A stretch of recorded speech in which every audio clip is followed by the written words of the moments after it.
Le téléphone n'a pas sonné à 18 heures. C'était la première chose. La tradition. Chaque veille de 14 juillet, Antoine appelait à 18 heures précises pour confirmer l'heure de son arrivée. On sera là vers 20 heures, papa, juste à temps pour l'apéritif avant le feu. C'était immuable. Comme le tic-tac de la vieille horloge comtoise dans le couloir, un son qui avait rythmé toute ma vie dans cet appartement. Mais ce jour-là, l'horloge a sonné 6 coups dans un silence de cathédrale. J'étais sur le balcon. Le champagne était au frais. 2 coupes, pas une, attendaient sur la petite table en fer forgé. Le ciel de Paris s'assombrissait lentement, passant d'un bleu délavé à un indigo profond. Au loin, la tour Eiffel commençait à scintiller, une promesse de lumière et de bruit. C'était ma vue. Notre vue. Celle pour laquelle j'avais travaillé toute une vie. Celle que ma femme, Hélène, avait tant aimée. J'ai attendu. 18h30. 19h. Le doute est une chose lente. Il s'infiltre comme l'humidité dans un vieux mur. D'abord, c'est une simple excuse. Un embouteillage. Une réunion qui s'éternise. Antoine était toujours débordé. Sophie, sa femme, avait toujours un imprévu mondain. C'était la vie moderne, me disais-je. À 19h15, j'ai appelé. Directement sur la messagerie. Bonjour, vous êtes bien sur le répondeur d'Antoine. J'ai raccroché sans laisser de message. Un message aurait été une plainte. Je ne me plains jamais. Je suis rentré dans le salon. L'appartement semblait immense, vide. Chaque meuble, chaque tableau était un souvenir d'Hélène, un fantôme de nos conversations. J'ai passé la main sur le bois usé de son fauteuil préféré. Froid. Toujours froid maintenant. Le téléphone a finalement vibré à 20 heures passées. Un message texte. Pas un appel. Un message. Désolé papa. Énorme imprévu. On a dû partir à Deauville pour le week-end. On pensait que tu préférerais le calme de toute façon. On t'appelle dimanche. Bisous. J'ai lu le message 3 fois. Les mots flottaient devant mes yeux. Le calme de toute façon. Comme si mon désir était une chose connue, une certitude qu'il possédait. Comme si le bruit et la joie n'étaient plus pour moi. Comme si j'étais déjà une relique, une chose à préserver dans le silence et la pénombre. Deauville. L'excuse était si paresseuse, si transparente. C'était un mensonge cousu de fil blanc, une insulte à mon intelligence. Mais la véritable blessure n'était pas dans le mensonge. Elle était dans le manque d'effort. Il ne prenait même plus la peine de construire une excuse crédible. J'étais devenu une obligation si mineure qu'un simple texto suffisait à l'annuler. Une note de bas de page dans leur vie trépidante. Je suis retourné sur le balcon. La première fusée a éclaté dans le ciel, un bouquet d'or silencieux à cette distance. Puis une autre. Et une autre. Le spectacle commençait. J'ai pris une des coupes de champagne. Je l'ai remplie. J'ai regardé les bulles monter, fines et rapides.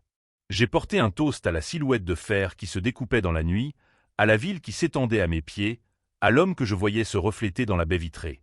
Un vieil homme seul sur un balcon. Ce n'était pas de la colère que je ressentais, ni même de la tristesse. C'était quelque chose de plus froid, de plus pur. Une clarté. La clarté terrible d'un miroir sans teint. Pendant des années, j'avais accepté. Les visites raccourcies. Les déjeuners dominicaux annulés à la dernière minute.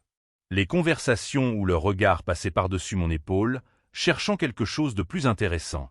J'avais accepté d'être le décor, le port d'attache pratique au cœur de Paris, où l'on pouvait déposer les valises entre 2 voyages, où l'on pouvait toujours trouver un repas chaud et une oreille patiente. J'avais accepté l'invisibilité.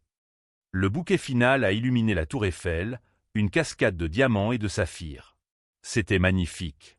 Et pour la première fois, je ne ressentais rien. La vue était devenue une carte postale. Belle, mais distante. Sans âme. J'ai bu mon champagne d'un trait. Le verre était froid contre mes lèvres. Mes mains ne tremblaient pas. Pas encore. J'ai entendu leur rire. Pas avec mes oreilles, bien sûr. Mais je les ai entendus. Le rire de Sophie, un peu trop aigu. Celui d'Antoine, forcé, essayant de l'impressionner, elle et ses amis de Deauville. Ils devaient être sur une terrasse, un verre à la main, parlant de leurs projets, de leur travail, de leurs vacances. Et peut-être, dans un éclair de conscience, l'un d'eux a dit « Et ton père ?» Et Antoine a dû répondre « Oh, il va bien. Il aime être tranquille. » La tranquillité. Le mot qu'ils utilisaient pour justifier leur négligence. J'ai fini la bouteille seul. Je n'étais pas ivre. J'étais lucide. Terriblement lucide. J'ai regardé l'appartement, ce sanctuaire de ma vie passée. Les livres d'art d'Hélène. Mes outils de menuiserie rangés dans un coin de la bibliothèque. Les photos de nos enfants, puis de nos petits-enfants, souriant à un objectif qui n'était plus le mien. Tout cela n'était plus qu'un musée. Un musée de la vie de Julien Dubois. Et le conservateur était fatigué. Cette nuit-là, je n'ai pas dormi. J'étais assis dans le fauteuil d'Hélène, l'horloge comptoise égrenant les heures. Chaque tic-tac était un pas de plus vers une décision. Ce n'était pas une décision prise dans la fureur. C'était une conclusion. La conclusion logique d'une longue série de soustractions. On avait soustrait le temps, l'attention, le respect. Il ne restait plus grand-chose. Juste les murs. Au lever du soleil, Paris s'est éveillé dans une brume dorée. La ville était belle, indifférente. Je me suis levé. Mes articulations ont protesté, comme toujours. Mais mon esprit était calme. J'ai pris un petit carnet noir sur mon bureau, celui où je notais les choses à faire. J'ai tourné une page blanche. Avec mon vieux stylo plume, j'ai écrit 2 lignes. Vendre Paris. Acheter la mer. Le lendemain matin était différent. Le café avait le même arôme, la baguette était tout aussi croustillante, mais l'air dans l'appartement avait changé. Le silence n'était plus un vide. C'était un espace. Un espace à remplir avec mes propres intentions. Je n'ai pas attendu dimanche pour l'appel d'Antoine.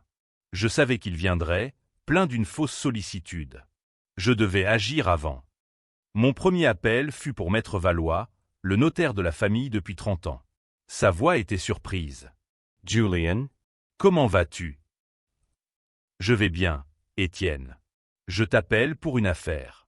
Je veux vendre l'appartement. » Un silence. Je pouvais presque l'entendre ajuster ses lunettes. « Vendre ? Mais, c'est toute ta vie, Julien. Et la vue.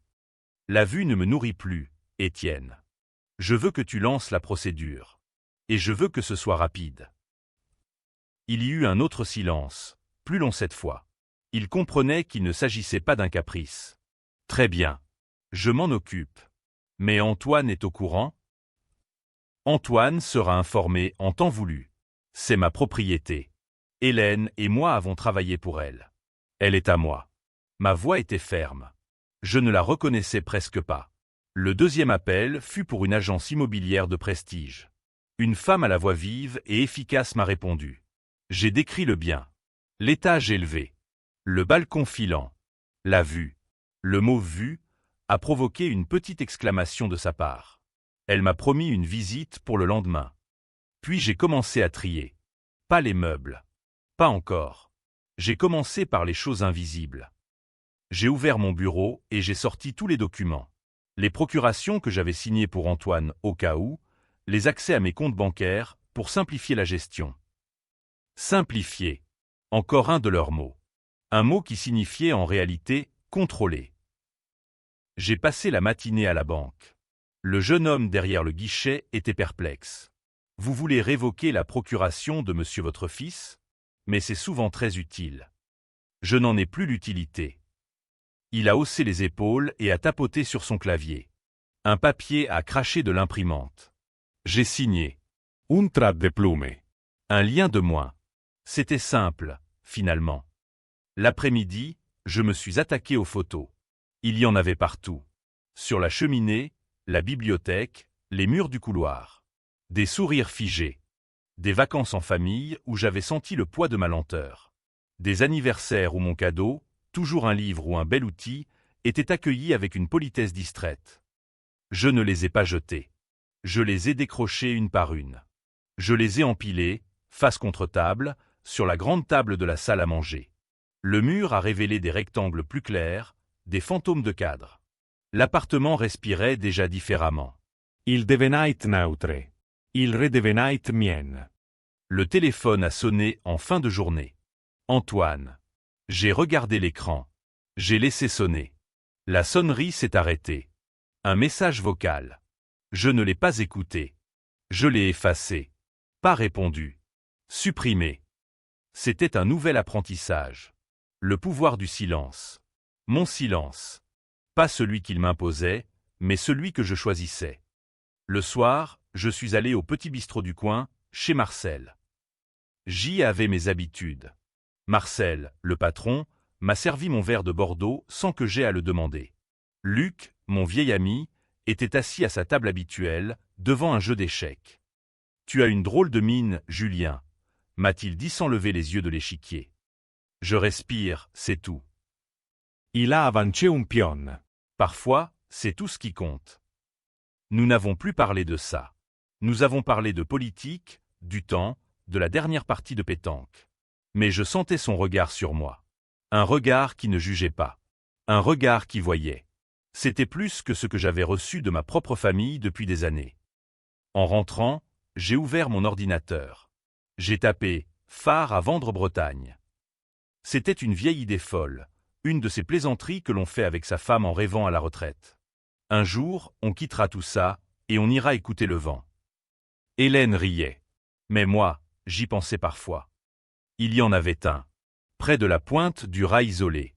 Ancien. Vendu avec la maison du gardien. Les photos montraient une tour de granit battue par les vents, des vagues s'écrasant sur les rochers en contrebas. Il n'y avait pas de voisins. Pas de bruit de circulation. Juste la mer et le ciel. J'ai regardé les photos pendant 1 heure. Puis j'ai envoyé un courriel à l'agent. Les jours suivants ont pris un rythme méthodique. L'agent immobilier est venu. Une femme élégante qui a caché son enthousiasme derrière un professionnalisme impeccable. La vue est exceptionnelle, a-t-elle murmuré, comme si elle était dans une église. Les visites ont commencé. Je quittais l'appartement pendant qu'elles avaient lieu. J'allais marcher le long de la Seine, où je m'asseyais dans les jardins du Luxembourg, regardant les enfants jouer. Je me sentais comme un touriste dans ma propre ville. Les messages d'Antoine sont devenus plus insistants. D'abord des points d'interrogation. Puis des phrases. « Papa, tout va bien ? Pourquoi tu ne réponds pas ? On s'inquiète. » Le mot « inquiétude » m'a fait sourire tristement. Ils n'étaient pas inquiets pour moi. Ils étaient inquiets du silence. Mon silence était un dysfonctionnement dans leur système. Le vieux père silencieux était supposé être là, disponible, prévisible. Mon silence était une anomalie qui les forçait à penser à moi, et cela les dérangeait. Un jour, un message de Sophie. « Julien, Antoine est très contrarié. Il a essayé de faire un virement sur votre compte joint pour les charges et ça a été refusé. Que se passe-t-il » J'ai lu le message et j'ai ressenti une satisfaction froide. Le compte joint. Une autre simplification. J'avais ouvert mon propre compte. Transféré mon argent. J'avais démantelé la structure de leur commodité, brique par brique. Leur réaction n'a pas tardé. Ils ont débarqué un samedi matin, sans prévenir. J'ai entendu la clé dans la serrure. Puis un cliquetis confus. Ils ont essayé à nouveau. J'avais changé les serrures la veille. Ils ont sonné. J'ai regardé à travers le Judas. Leur visage. Antoine, l'air perdu. Sophie, le visage durci par l'agacement. J'ai ouvert la porte. Pas en grand. Juste assez pour leur barrer le passage. Pas à pas. Enfin, on a cru qu'il t'était arrivé quelque chose. A dit Antoine, avec un soulagement qui sonnait faux. Pourquoi tu as changé les serrures ? A demandé Sophie, allant droit au but. Je les ai regardés. Le fils que j'avais élevé. La femme qu'il avait choisie. 2 étrangers sur mon paillasson. Bonjour, ai-je dit simplement. On peut entrer, a demandé Antoine. Non. Le mot est resté suspendu dans l'air du palier. Court. Définitif. Le visage d'Antoine s'est décomposé. Mais, papa, qu'est-ce qui se passe ? C'est à cause du 14 juillet ? On est vraiment désolé, c'était un malentendu. Il n'y a eu aucun malentendu, ai-je dit calmement. J'ai tout compris. Sophie a croisé les bras. C'est ridicule. Tu fais une crise. Tu nous punis. Punir. C'était leur interprétation. Tout tournait autour d'eux. Leurs sentiments. Leurs inconvénients. Il ne leur venait pas à l'esprit que mes actions n'étaient pas une réaction à eux, mais une action pour moi. Je ne punis personne. Je prends mes dispositions. C'est à ce moment qu'Antoine a vu, par-dessus mon épaule, les murs nus dans le couloir. Où sont les photos? Je les ai rangées. Mais pourquoi? Sa voix était celle d'un enfant confus. Et c'est là que j'ai dit la vérité. Pas toute la vérité. Juste le morceau qu'il pouvait peut-être comprendre. Parce que je vends l'appartement. Le choc sur leur visage fut presque comique. Sophie a laissé échapper un petit son étranglé. Vendre? Tu ne peux pas faire ça. C'est l'appartement de la famille. C'est notre héritage. Le mot était lâché. Heritage. Ce n'était pas ma maison. Ce n'était pas mon refuge. C'était leur futur bien immobilier. J'étais le gardien temporaire de leur investissement. C'est ma maison, ai-je corrigé doucement. Et je n'en veux plus. Mais où vas-tu aller? A demandé Antoine, le ton paniqué. La logistique. Toujours la logistique. Pas comment te sens-tu. Mais où vas-tu? J'ai mes projets. C'est insensé, a sifflé Sophie. À ton âge, tu vas te mettre dans une situation impossible. On va devoir tout gérer. Non, ai-je dit. Et dans ce seul mot, il y avait toute ma nouvelle liberté. Vous n'aurez rien à gérer. C'est la bonne nouvelle. Pour vous, comme pour moi. Je les ai regardés une dernière fois. J'ai vu leur incompréhension, leur colère. Mais je n'ai vu aucun regret. Aucune tristesse pour moi. Juste de la contrariété face à un plan qui déraille. Je vous souhaite une bonne journée, ai-je dit. Et j'ai fermé la porte. Doucement. Sans la claquer. Le clic du pène dans la gâche a été le plus beau son que j'ai entendu depuis des années. C'était le son d'une frontière. La vente s'est faite rapidement. Une offre au prix d'un couple d'Américains qui sont tombés amoureux de la vue. J'ai signé les papiers chez Maître Valois. Antoine avait appelé le notaire, furieux. Valois lui avait répondu poliment que j'étais sain d'esprit et que j'avais le droit de disposer de mes biens. J'ai vidé l'appartement avec l'aide d'une entreprise. J'ai gardé peu de choses. Mes livres, mes outils, le fauteuil d'Hélène, quelques objets personnels. Le reste, je l'ai donné à des œuvres de charité. Je ne voulais garder aucun fantôme. Le jour de mon départ, j'ai fait une dernière fois le tour des pièces vides. L'appartement résonnait. Le soleil entrait à flot. Sans les meubles, l'espace semblait encore plus grand. J'ai marché jusqu'à la baie vitrée. La tour Eiffel était là, majestueuse, imperturbable. Je lui ai fait un petit signe de la main. Adieu. Mon train pour Quimper est parti de la gare Montparnasse sous une pluie fine. Je n'ai regardé en arrière qu'une seule fois. La Bretagne m'a accueilli avec un vent puissant et l'odeur de la mer. L'agent immobilier m'attendait. Nous avons roulé pendant 1 heure, sur des routes de plus en plus étroites. Puis, au détour d'un virage, je l'ai vu. Le phare. Il était exactement comme sur les photos. Une tour de granit solide, plantée sur une pointe rocheuse. La maison du gardien était petite, trapue, construite pour résister aux tempêtes. C'était brut. Vrai. J'ai passé les mois suivants à m'installer. J'ai appris le rythme des marées. Le cri des goélands. Le son du vent qui hurlait autour de la maison les jours de tempête. J'ai appris le silence, le vrai. Un silence plein de vie, pas le silence vide de l'attente. J'ai aménagé un petit atelier pour travailler le bois. J'ai recommencé à lire. Je marchais des heures sur le sentier côtier, le visage fouetté par les embruns. Mon corps, d'abord douloureux, s'est habitué. Je me sentais plus fort, plus vivant. Un jour, j'ai reçu une lettre. L'écriture d'Antoine. Je l'ai laissée sur la table de la cuisine pendant 3 jours avant de l'ouvrir. C'était une lettre d'excuse. Maladroite. Pleine de justifications. Mais il y avait une phrase, une seule, qui semblait sincère. Tu me manques. Je n'ai pas répondu. Pas tout de suite. Le pardon est un chemin, pas une destination. Et pour la première fois, j'étais celui qui décidait du rythme de la marche. Ma vie est simple maintenant. Le matin, je bois mon café en regardant les vagues. Je n'attends plus d'appels. Je n'espère plus de visites. Je suis seul, mais je ne suis plus solitaire. Il y a une différence fondamentale. La solitude qu'on nous impose est une prison. Celle que l'on choisit est un royaume. Ce soir, le soleil se couche sur la mer d'Iroise, Un spectacle de feu et d'or bien plus impressionnant que n'importe quel feu d'artifice. Le rayon du phare commence sa lente rotation, balayant l'obscurité. C'est un travail silencieux, essentiel. Une promesse de lumière pour ceux qui sont perdus en mer. Je crois que j'ai trouvé ma place. Si cette histoire vous a touché, partagez-la. Quelqu'un, quelque part, a peut-être besoin de savoir qu'il n'est pas seul dans son silence.